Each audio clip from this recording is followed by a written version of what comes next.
Bonsoir et bienvenue dans ce nouveau grand format consacré à l'océan. Il représente 70% de la surface de notre planète et il est en danger. Sous l'impulsion du prince Albert II, Monaco mène de nombreuses actions de protection et de sensibilisation et fait entendre la voix des océans dans les grandes instances internationales. Voici Olivier Wenden, Robert Calcagno et le professeur Denis Allemand. Bonsoir messieurs. Bonsoir. Bonsoir.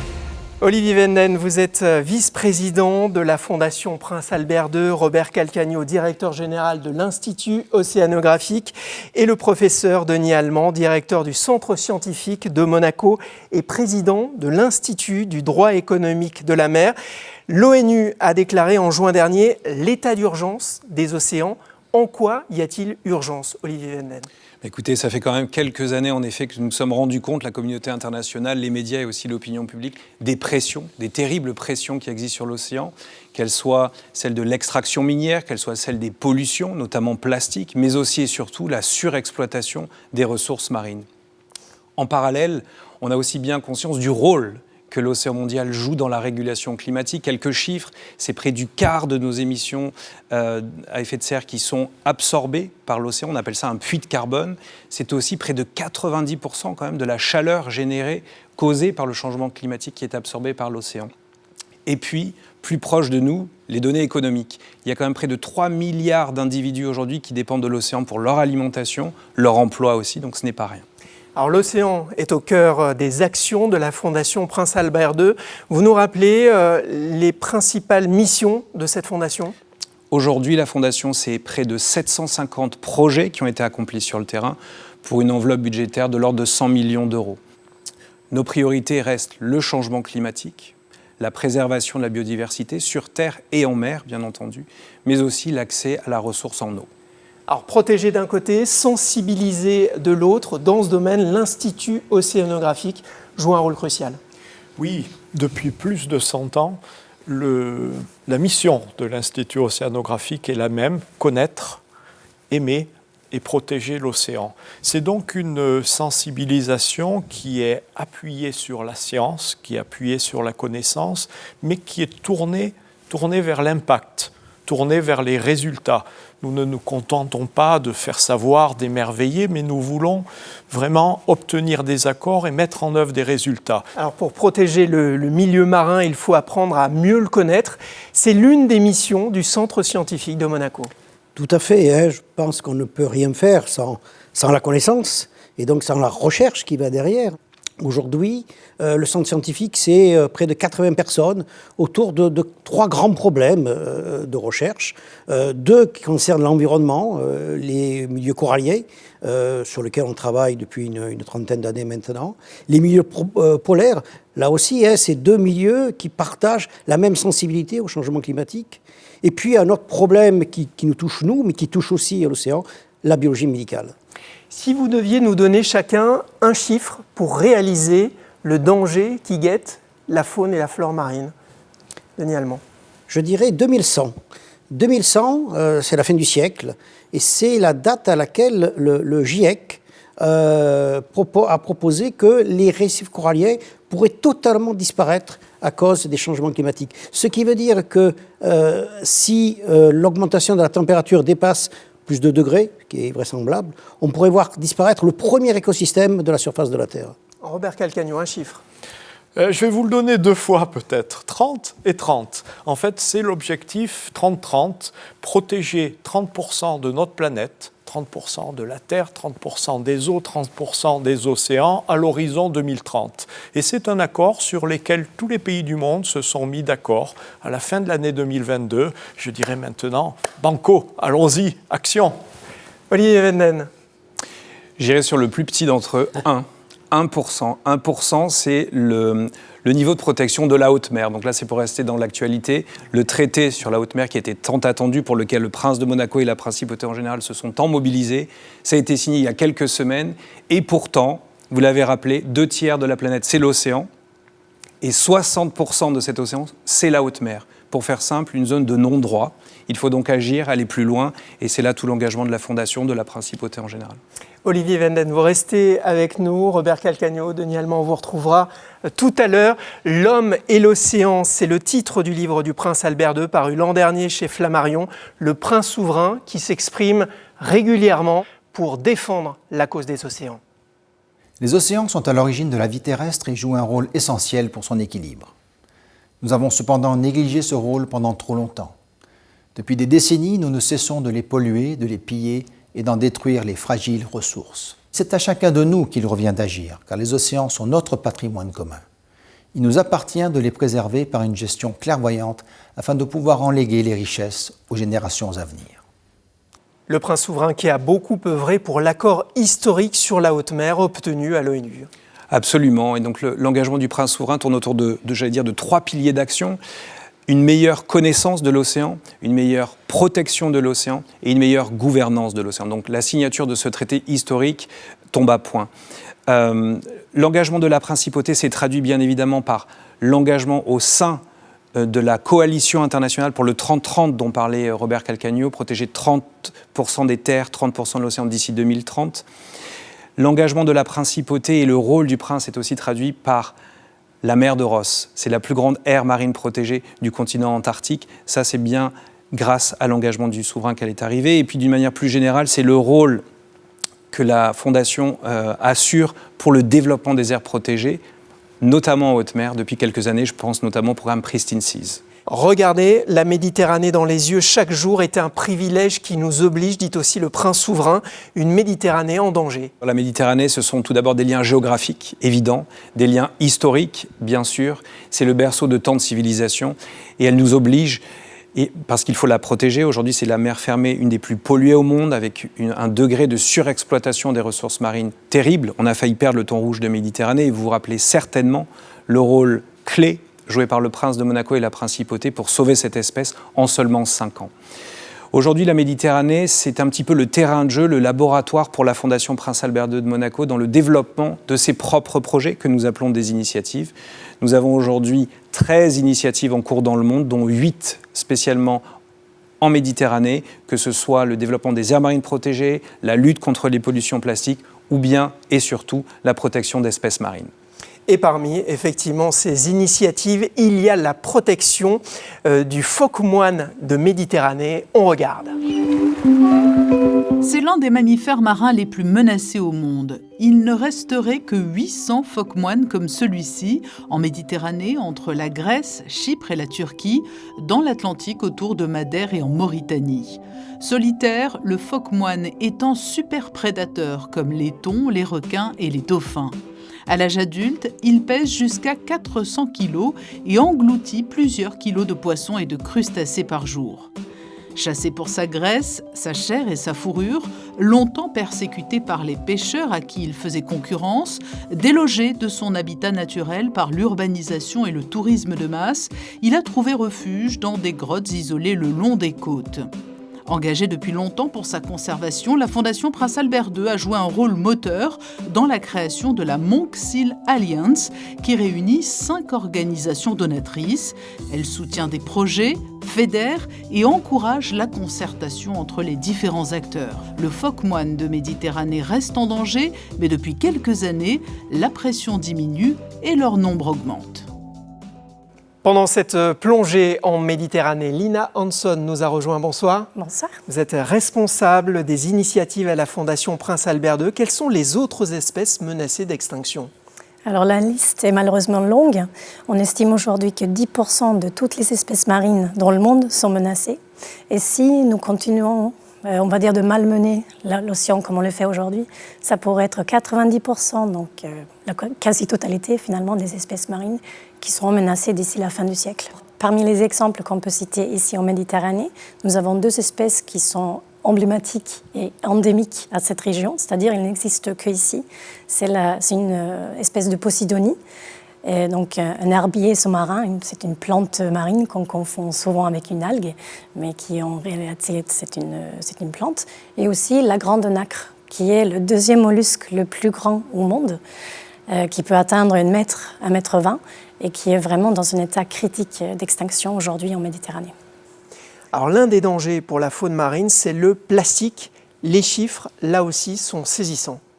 Oui, alors on parle de 8 millions de tonnes de plastique qui entrent dans l'océan chaque année. Et si on a du mal à visualiser ça, c'est un camion poubelle de plastique qui est déversé dans l'océan toutes les minutes. Donc c'est vraiment un enjeu particulièrement compliqué. Et il faut savoir que le plastique, une fois dans le milieu, il se dégrade très très lentement. Ça peut prendre 500 ans et il menace de nombreuses espèces, comme par exemple la tortue marine. Alors, que peut-on faire face à ce fléau? Quelles actions menez-vous? Alors la Fondation a été le fer de lance d'une initiative qu'on appelle Beyond Plastic Med, ou BIMED, en 2015, qui a été lancée avec des partenaires tels que la Fondation Tara, la Fondation Mava, l'UICN et Surfrider. Au lieu de faire des beach clean, d'essayer de ramasser le plastique sur les plages, BIMED va essayer de régler le problème avant que le plastique finisse dans l'océan. Donc il y a 2 manières de le faire, soit de vraiment soutenir des projets sur le terrain, ce que fait BIMED, donc pour améliorer la collecte de plastique, pour réduire l'utilisation du plastique ou pour mobiliser les acteurs. Et on travaille aussi, très important, avec le secteur privé. Donc nous avons un collège d'entreprises de BIMED qui travaille avec 12 multinationales pour pouvoir vraiment réduire leur empreinte plastique finalement. Alors, protéger les mammifères marins de Méditerranée, c'est l'objectif du sanctuaire Pélagos, créé il y a 20 ans. 87 500 km² entre la France, Monaco et l'Italie. Quelle initiative avez-vous prise pour renforcer la préservation des mammifères marins dans cette zone? C'est quand même une très belle initiative transfrontalière, c'est ça que je tenais déjà à saluer. France, Monaco, Italie, c'est pas anodin.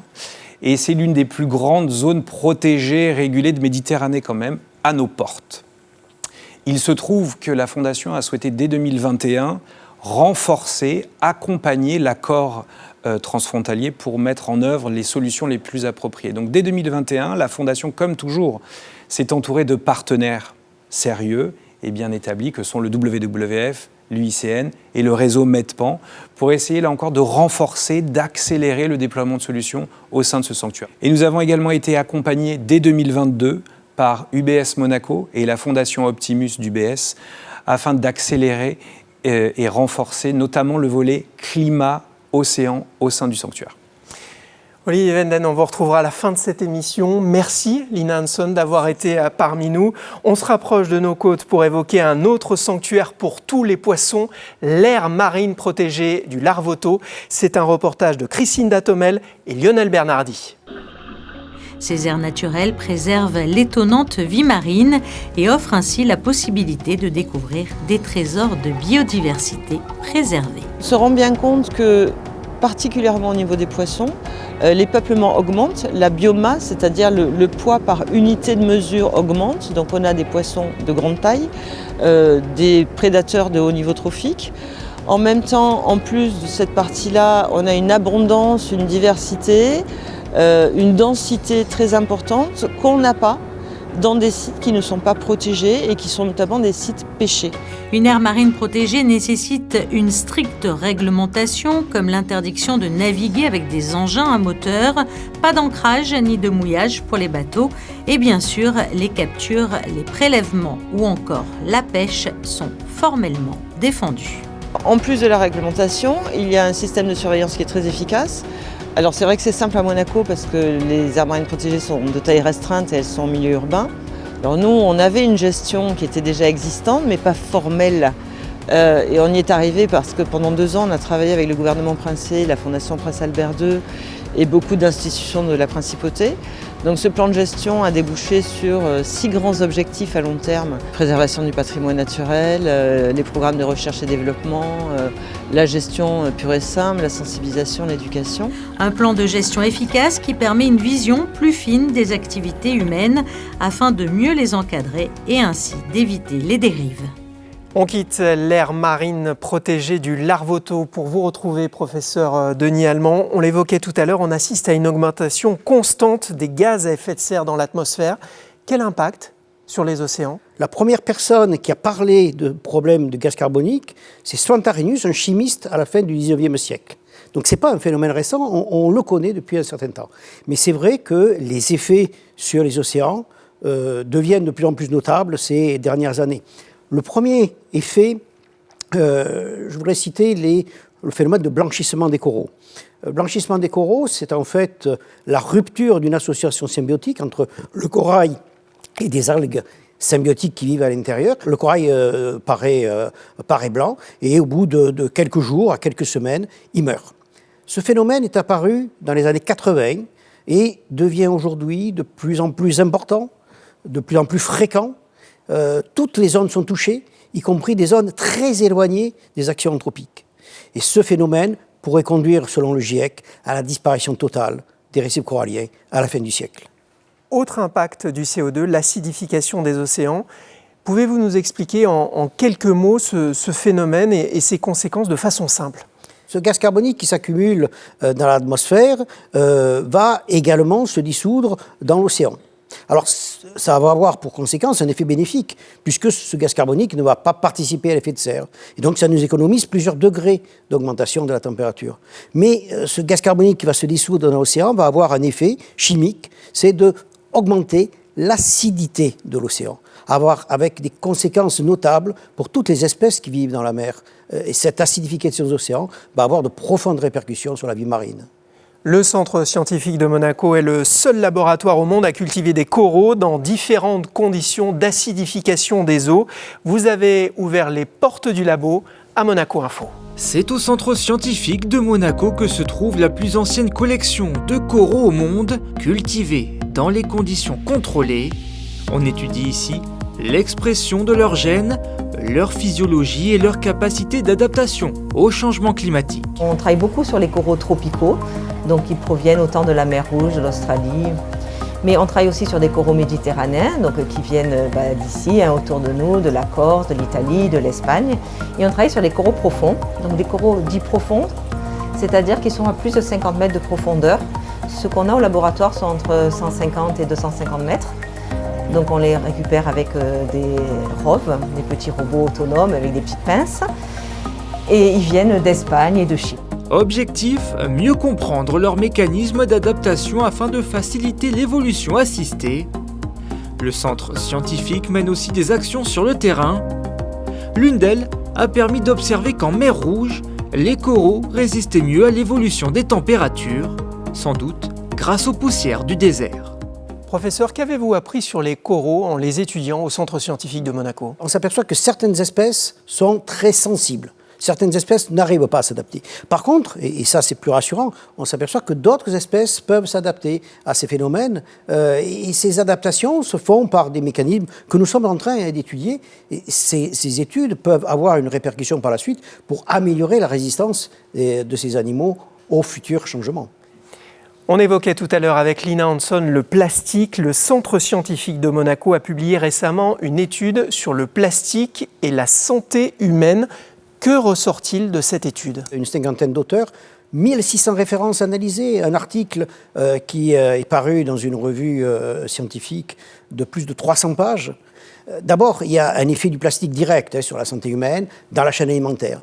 Mais peut-être, et ça c'était moins connu, ce plastique est aussi un vecteur de bactéries pathogènes qui peuvent adhérer à ce plastique, aussi vecteur de produits chimiques, des produits chimiques qui déjà sont présents dans ce plastique, perturbateurs endocriniens et autres, mais également des produits chimiques qui vont s'accrocher, s'absorber à partir de l'eau de mer. Merci professeur. Et à tout à l'heure, le Centre scientifique sensibilise également à la préservation de la faune marine, tout comme l'Institut océanographique. Et l'on va retrouver Robert Calcagno pour en parler.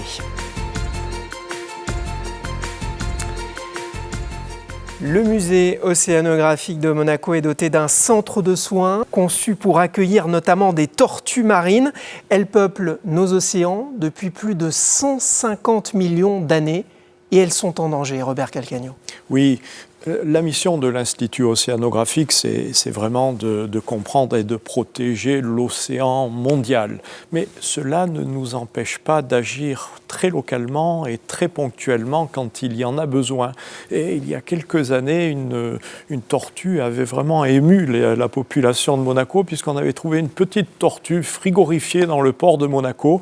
Et ça nous a donné l'occasion d'une vraie étude sur les tortues. Et vous avez raison, les tortues marines, il y en a 7 espèces, pas une de plus. Elles ont survécu à l'extinction des dinosaures. Et aujourd'hui, on le voit, depuis 20 ans, les populations de tortues marines s'effondrent. Donc nous avons mis en place un centre de soins pour les espèces méditerranéennes et en particulier les tortues marines pour s'occuper de ces animaux qui passent devant le musée océanographique.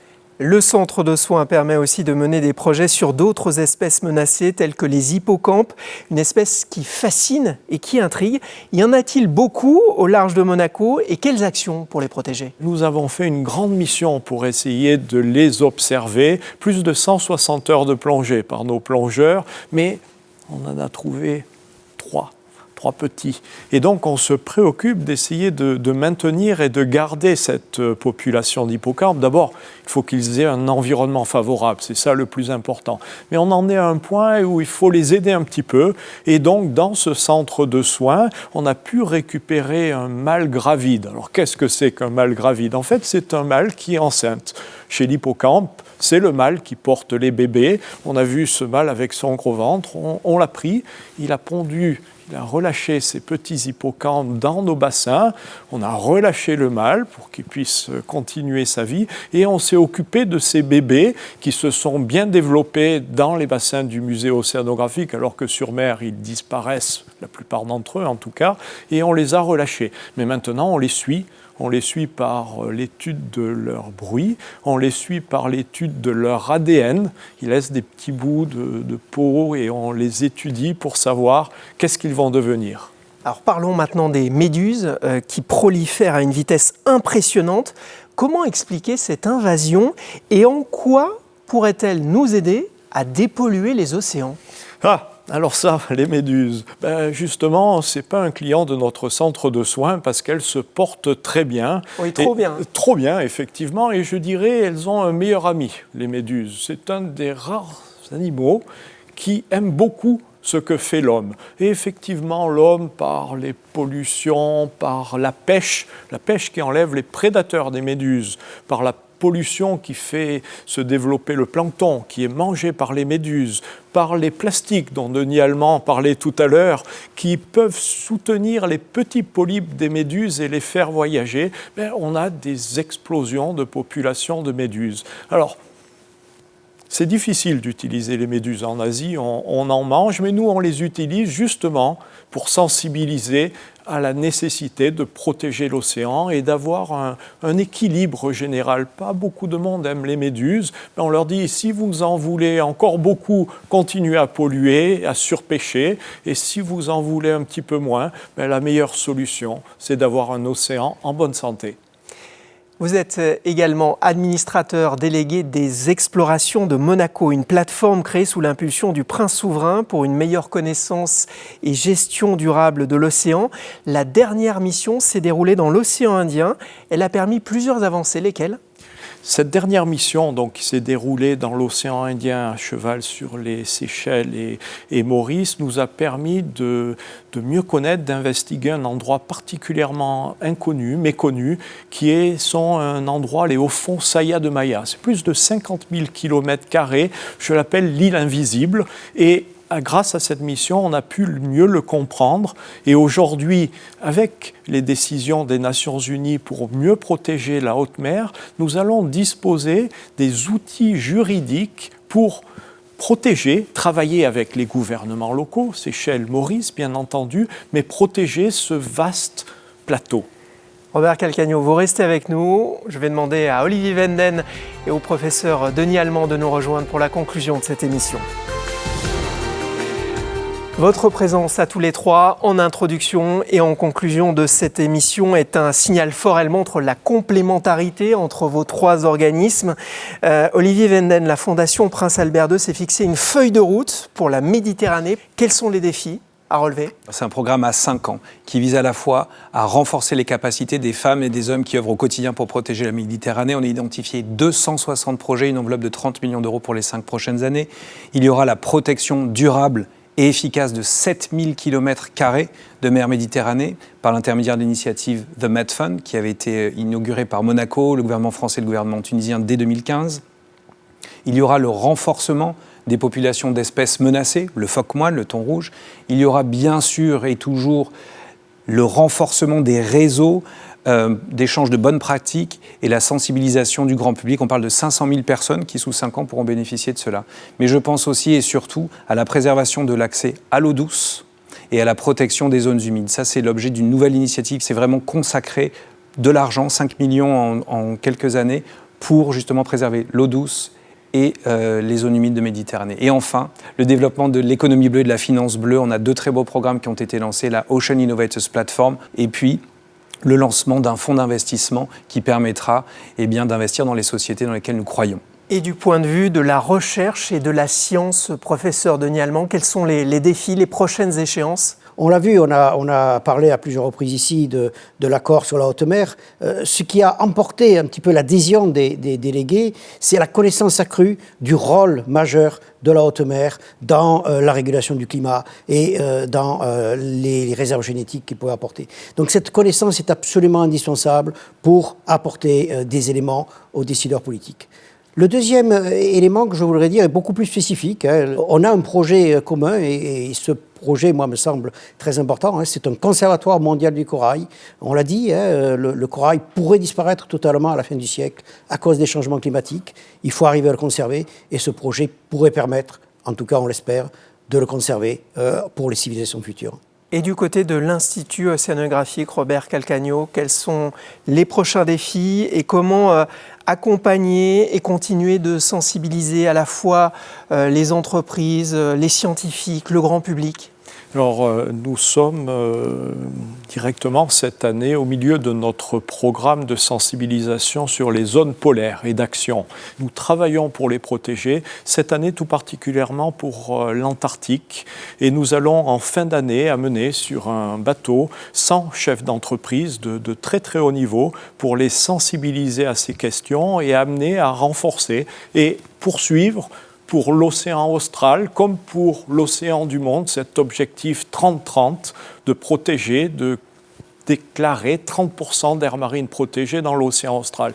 Puis nous travaillons tous ensemble. Donc bien sûr, nous allons travailler avec la Fondation Prince Albert II sur le programme Méditerranée, une sensibilisation, des expositions, des livres, des conférences, mais aussi une exploration tout au long de la Méditerranée pour expliquer ce que Monaco fait et quels sont les problèmes et les besoins de la Méditerranée. Olivier Wenden, les jeunes générations ont un rôle clé à jouer. Comment les accompagner? Nous avons voulu lancer une initiative qui se consacre aux moins de 35 ans, la future génération, comme on l'appelle, mais sans cibler nécessairement des scientifiques. On veut le champ d'action le plus large possible, donc nous avons sélectionné une communauté internationale de scientifiques, d'écoles de commerce, de Sciences Po, d'ingénieurs, jusqu'aux artistes. Au sein de cette communauté, chaque année, nous allons sélectionner 10 profils remarquables. Remarquables par leur premier succès, en termes de conservation, mais aussi de développement durable. Cette première cohorte, 10-15 jeunes, vont pouvoir venir en principauté au mois de juillet, lors d'un campus, formation au leadership, prise de parole en public, management multiculturel, etc. et bénéficier surtout de masterclass de nos réseaux d'experts. Enfin, pendant 18 mois, ils bénéficieront d'un accompagnement, un programme de mentor et d'une visibilité sur les événements que la Fondation organise à Monaco, mais aussi à l'étranger. Autant de sujets et bien d'autres qui sont abordés à chaque année lors de la Monaco Ocean Week, co-organisée par la Fondation Prince Albert II, l'Institut océanographique, le Centre scientifique, le Yacht Club de Monaco et le gouvernement princier. Merci à vous trois d'avoir participé à cette émission et merci à vous de l'avoir suivi. Excellente soirée sur Monaco Info.